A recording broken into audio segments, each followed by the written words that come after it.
Hey guys, what is going on? Welcome back to a brand new video.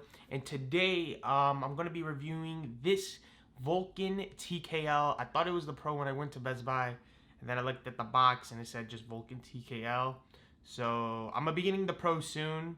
It's an optical version of this one, but this is the mechanical one.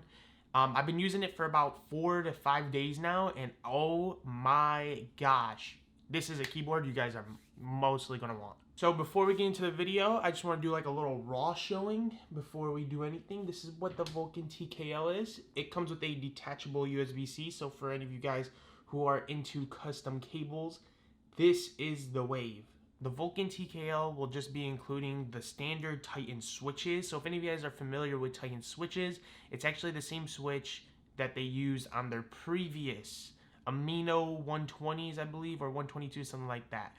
I personally never ever used those ones because they were just too big, too clunky, they took up too much desk space. You know, it's a full-size keyboard, I'm not into that. I'm mostly into TKL and 60% or 65, you know what I mean, or SFs. So one thing about this Vulcan TKL is that it's actually going to be considered a low-profile keyboard, and the reason for that is because the switches that are actually on the keyboard are low profile. So for anyone wondering, this is what a low-profile essentially keycap is. It's literally the smallest keycap that you can possibly find, and you can't really swap them out. These are ABS keycaps for the Vulcan TKL, which I do find kind of a downfall because these do attract a lot of oils from your fingers. But one huge positive thing about these ABS keycaps is the fact that they are matte finished. Unlike normal ABS keycaps where they are not matte finished, this one is. Another thing that I do want to point out is that the stem on these low profile keycaps do end up popping out a lot. So now here's a side-by-side with a double shot PBT keycap from Matrix keyboards themselves. So one huge thing that I actually did end up finding out about these double shot PBT keycaps and pretty much any keycap is that they actually work with the ROCCAT Vulcan. They work on there, but it takes away that nice crispy feeling that those Titan switches provide with the low profile keycaps. These ones, on the other hand, they really don't do that.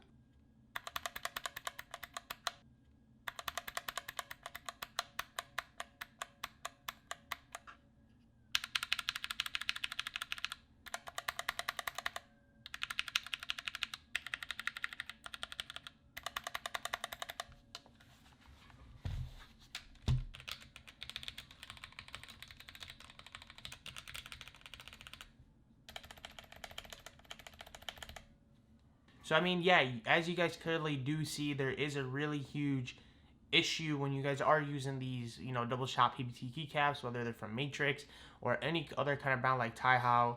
There is a huge difference with them because these ones will kind of give you that dampening sound kind of feel. If any of you guys know what that feel is, essentially it's like when you put an O-ring on like a really good switch, it starts to make that clunky noise that makes it sound like it's dampened.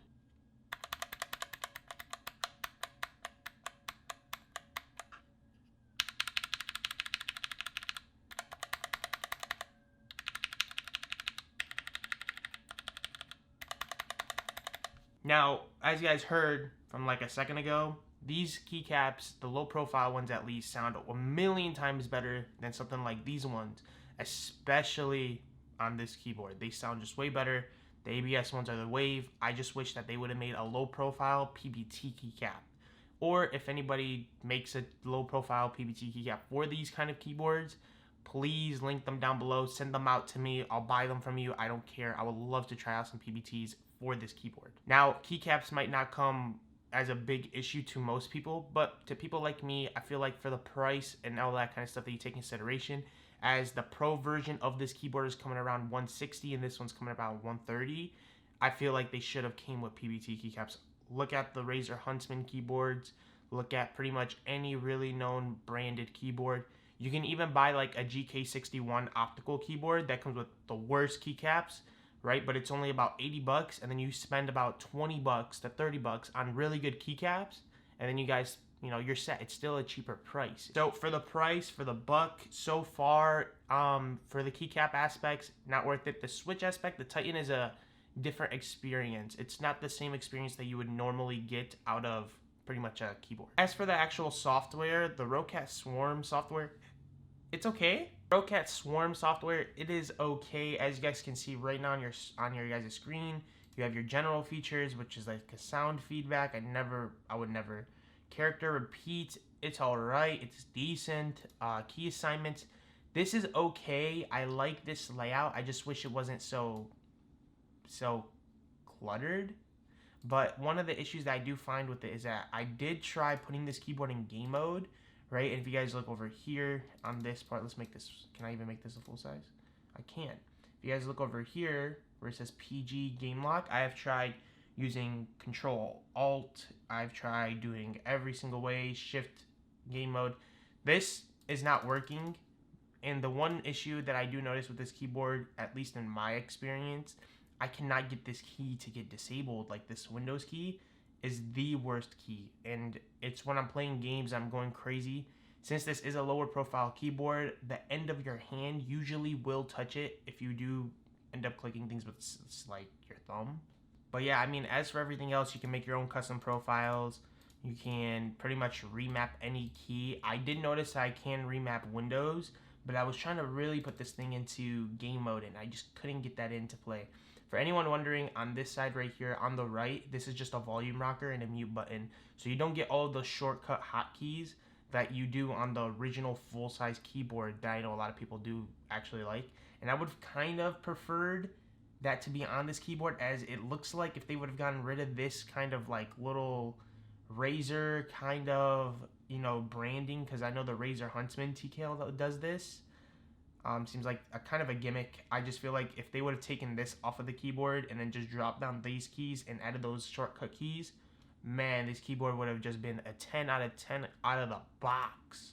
But as for features, I mean, it's pretty self-explanatory. It's pretty basic. The RGB is definitely going to be really bright, considering, you know, it's a low-profile keyboard. But like I said, with that being said, on the other side, you really don't get a really good keycap. I mean, it's a decent ABS keycap, definitely one of the best, because it has that matte feeling to it, but it does attract a lot of finger oils. So that is one issue that I will tell you. On my spacebar, I can tell you that right now, it is all oiled up. But I mean, that's honestly pretty much it for this software. It's pretty decent. I don't like how everything is cluttered up over here. I wish they would have made it easier, similar to the SteelSeries one, which I do find to be probably one of my favorite softwares, because it's super easy to just click on a key, disable it. It shows a drop-down menu. It doesn't show any of this. Like, it just shows up the drop-down menu for you to macro, or if you want to do any kind of shortcut hotkeys. It doesn't matter. With the SteelSeries ones, it's a super easy click. As for this one, it's, you know, I mean, you click remap and then you put in any key right here, you know what I mean? But it's alright, you know what I mean? It's alright. It's not bad. I got annoyed that I couldn't find a way to disable the Windows key. And for any of you wondering, I did look up how to do it, and it was like Shift or something like that, and I tried it, and it did not work for the 120 Vulcan. So for anyone else wondering on this keyboard and how is the build quality, this keyboard's build quality is definitely, I would say, maybe like an 8 out of 10, considering it has that nice brushed aluminum around the whole entire base plate, as you guys can see right over here. It's just a really nice base plate, you know? It's a really good base plate. It's definitely high quality. You can feel it, especially to the touch. I really like it. Now, the one thing that I do wish that they could have done was get rid of the plastic base.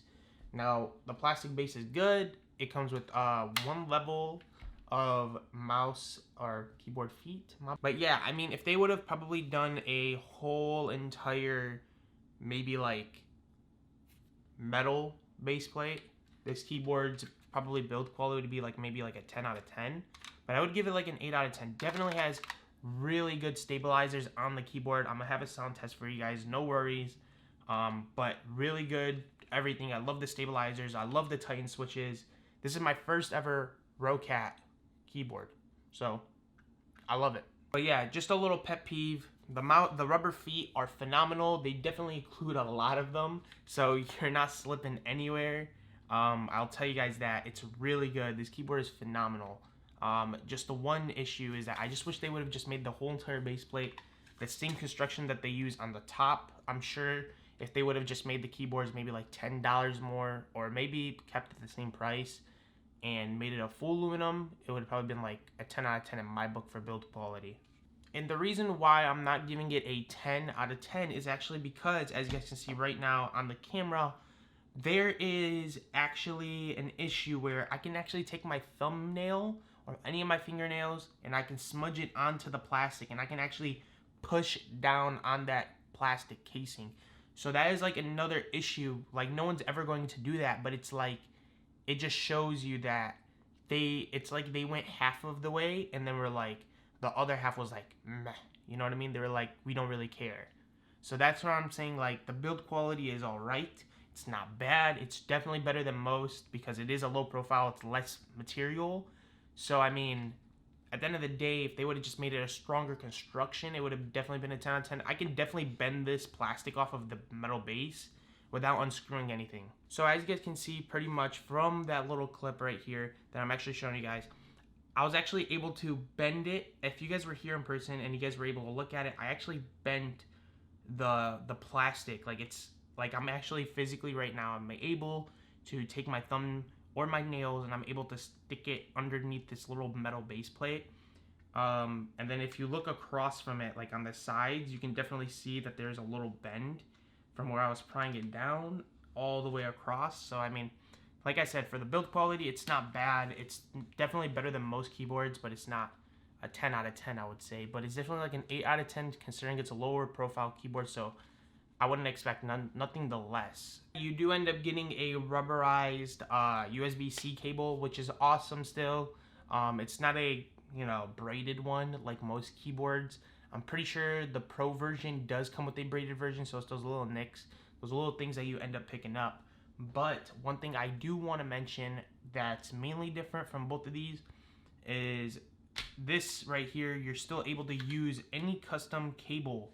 So considering it is USB-C, you can use any custom cable, which is a 10 out of 10. But last but not least, I'm going to show you guys a sound test of the stabilizers and, of course, the switches. These awesome, beautiful, nice, Titan switches.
But yeah, really good keyboard, nice, it's solid, it's phenomenal. I love this thing for gaming, especially when playing other games that require a lot of mechanics, like Call of Duty, well, Call of Duty on mouse and keyboard, and also like games like Fortnite, etc., ROCCAT, you know, it's really good. But yeah, as I said, the only things I just wish that they fixed up was the build quality. At least on my keyboard, the build quality is like meh. And then also PVT keycaps, please.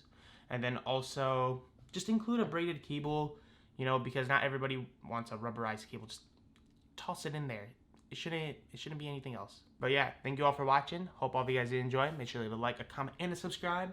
If you guys are brand new to the channel, you know, we got the best reviews coming on. Next video is going to be a Liddy. It's going to be a mouse review, so stay tuned for that, guys. Hope all of you guys enjoyed. Peace out. Have a good rest of the day.